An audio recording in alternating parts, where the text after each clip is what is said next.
Hello and welcome to the live streaming of Essential Life Back to School, specifically sleep. Over the next few broadcasts, we're going to go over some tips on transitioning back to school while staying healthy and focusing. Today, we're going to be talking about the importance of sleep. Good sleep is vitally important to our physical and emotional well-being, and babies and children and teens need significantly more sleep than adults. Let's talk about some surprising effects of lack of sleep. Sleepiness causes accidents, pretty basic common sense. For example, when you're driving a car, you can begin to doze off, and it's similar to when you're driving drunk. Reaction times are slower and accidents can happen. For kids in school, focus is going to be difficult. Lack of sleep hurts the cognitive processes of your brain, like critical thinking and learning. It impairs attention, alertness, concentration, reasoning, and problem solving. Also, research shows that during sleep, various cycles play a role in consolidating memories in the mind. If you don't get enough sleep, you won't be able to remember what you learned and experienced during the previous day. That leads to forgetfulness. It is during the deep sleep cycles where your short-term memories transfer to your long-term memories. So kids who wake frequently during the night may have a difficult time remembering what they have been taught. Chronic sleep loss can put you at risk for heart disease and heart attack, heart failure, irregular heartbeat, high blood pressure, stroke, and diabetes, just to name a few. Emotionally, it can lead to symptoms of depression or anxiety.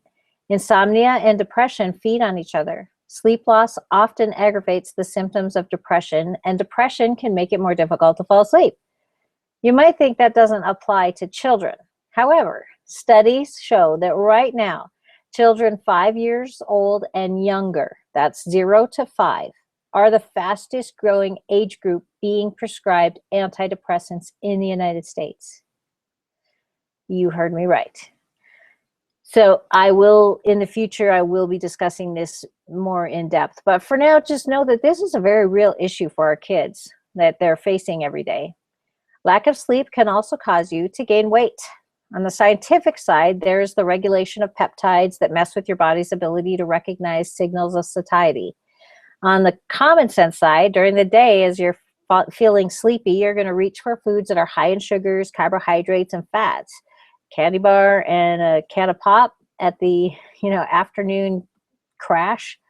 So those are obviously going to help you to gain weight. So these are just some of the effects of lack of sleep, and they're definitely things that we want to avoid. So that begs the question, how much sleep do different age groups need? So let's look at, I need to put my specs on here for a moment. I'm going to share this with you. So sleep duration recommendations from the National Sleep Foundation. We're focusing on going back to school. So let's look at the school age kids. Ages 6 to 13 should be getting 9 to 11 hours of sleep. Now, they can get as little as 7 and they can get as much as 12, but you want to really try to get your kids to have at least 9 hours of sleep during this time of their life. That's an awful lot of sleep compared to what I know my kid was getting before I really started researching this. How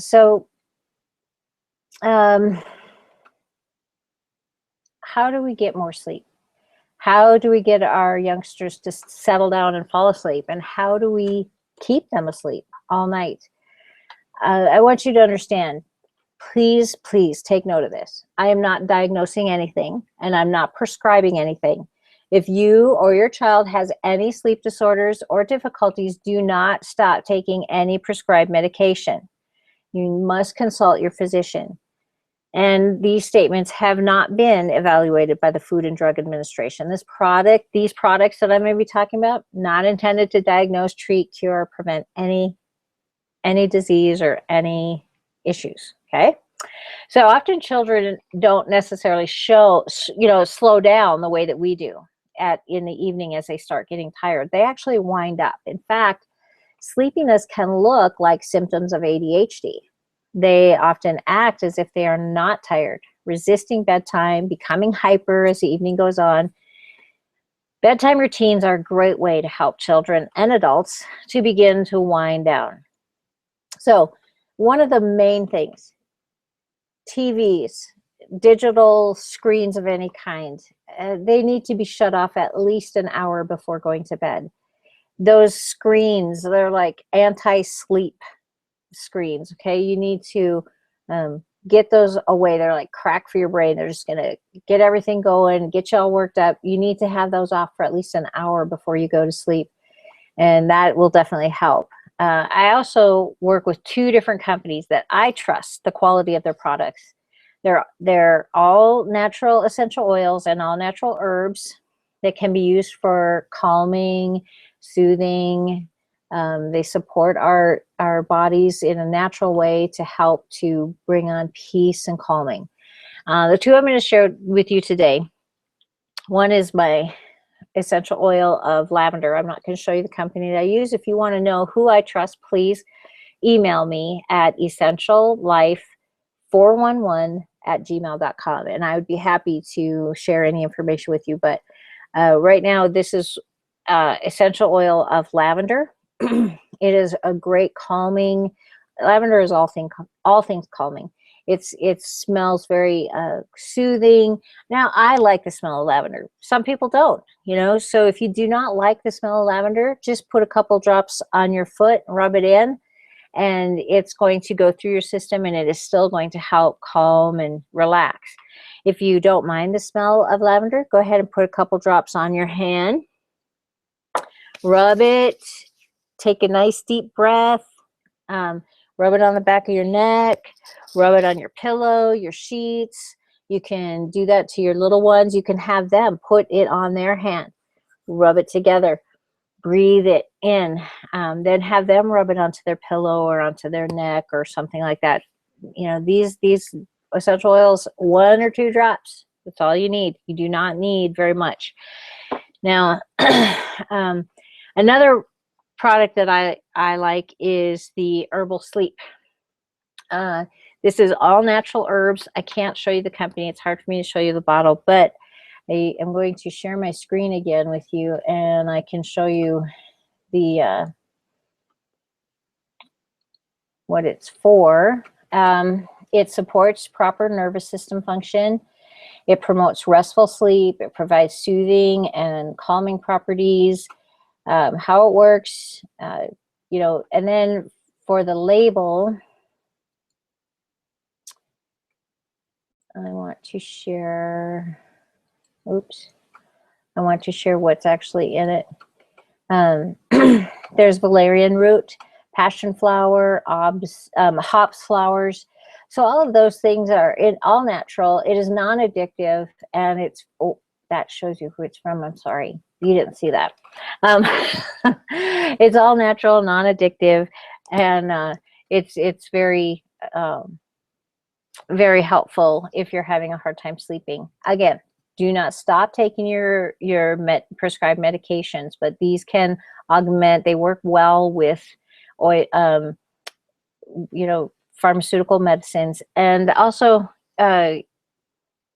you know, if you are on prescription medication, these herbal remedies, you want to talk with your doctor first. You don't want to just start doing that without speaking with your doctor.